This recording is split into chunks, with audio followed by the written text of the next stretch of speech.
চলো বন্ধুরা, আমি 10 দিন মোটামুটি বাড়িতে আসছিলাম না, তো আমার পিগ ফার্ম দেখতে আসছিল আমার ফ্যামিলির তারা। তো নিজে না থাকলে যা হয়, বা ফ্যামিলির তারা যদি সবসময় না করে আটকা আটকা করে, বা আপনি লেবার দিয়ে রাখেন কেউ আটকা আটকা কাজ করে, তো যে সমস্যাগুলো হয় দেখেন।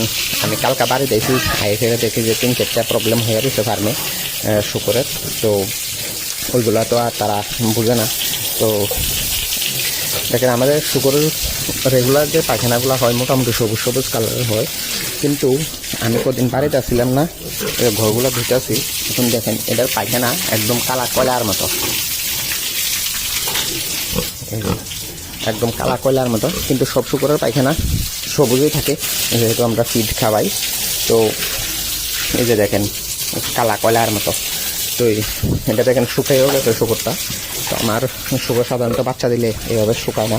তো আমি যেহেতু কদিন আসছিলাম না, যত্ন ঠিক করে নেওয়া হয়েছে না, খাওয়ান টাউন ঠিক মতো দেওয়া হয়েছে না, তারা দিচ্ছে তারার মতো করে। প্রায় 10 দিনে আমি বাড়িতে আসছিলাম না।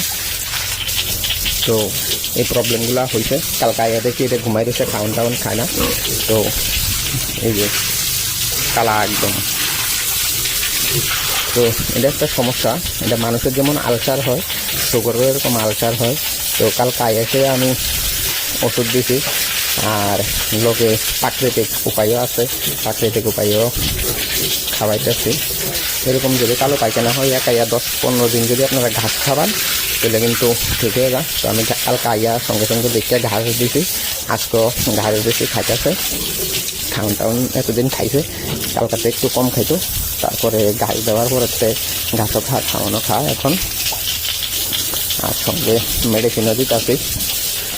তো আর যদি 5-7 দিন থাকতো তাহলে হেভি রিক্স হয়ে যায় হইলে এসব করতে লেগে।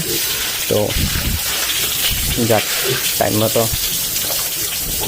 আমারাও জানাইছেন, আমি জিজ্ঞাসি সবজি ঠিক আছে কিনা, কইছে সব ঠিক আছে। এই প্রবলেম আর কি। তো এখন আরও কিছু প্রবলেম আছে, ওইদিকে আমি দেখাবো আপনাদের যে প্রবলেমগুলো হয়েছে। তারপরে এদিকে প্রবলেম হয়েছিল এই বাচ্চাগুলোর মধ্যে, এই রুমের এখানে 3-4টা বাচ্চার পেট খারাপ হয়ে আসছিলো 4-5 দিন। তো পেট খারাপ যদি সঙ্গে সঙ্গে ট্রিটমেন্ট করা না হয়, গ্রোথ কমে যায়। তো 2টা বাচ্চা শুরু হয়ে গেছে। তো এইখানেও 2টা বাচ্চার আজকে দেখি এখন পেট খারাপ। তো এটারও ওষুধ দিতে হইব, সঙ্গে সঙ্গে ট্রিটমেন্ট না করলে গ্রোথ স্লো হয়ে যায়। তো এই প্রবলেম বাড়িতে না থাকলে, নিজের ফার্ম নিজে ঠিকমতো টাইম মতো সব কিছু ম্যানেজ না করতে পারলে এই লসগুলো হয়। এছাড়াও এটা একটা শর্ট ভিডিওতে হয়তো আপনারা দেখাইছি, নার্ভের সমস্যা থেকে এরকম হয়। তো সঙ্গে সঙ্গে যেদিন প্রথম দেখা যায় সঙ্গে সঙ্গে ইঞ্জেকশন করলে ভালো হয়ে যায়।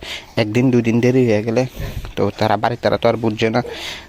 তো এরকম কিন্তু আমার আরও অনেক হয়েছে, এর আগে যতবার হয়েছে এতবারে ভালো করছি, কিন্তু এটা আজকে 2 দিন হয়ে গেছে, 3 দিন চলতেছে, ভালো করতে পারছি না, কারণ এটা ওষুধ দিতে 2 দিন লেট হয়ে গেছে।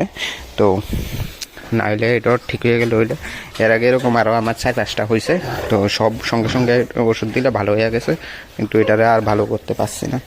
তো এই সমস্যা হয় বাড়িতে না থাকলে। আমি 10 দিনের জন্য ঘুরতে গেছিলাম, দার্জিলিং গ্যাংটক ঘুরতে গেছিলাম, যার ফলে এই সমস্যাগুলো হয়েছে। তো এখন বাড়িতে আসি, এখন আবার সব আস্তে আস্তে ঠিক হয়ে যাব। ধন্যবাদ এই ভিডিওটা লাস্ট অব্দি দেখার জন্য। আর যারা এই মাসের ট্রেনিংটা করতে চান অবশ্যই সিট বুকিং করবেন।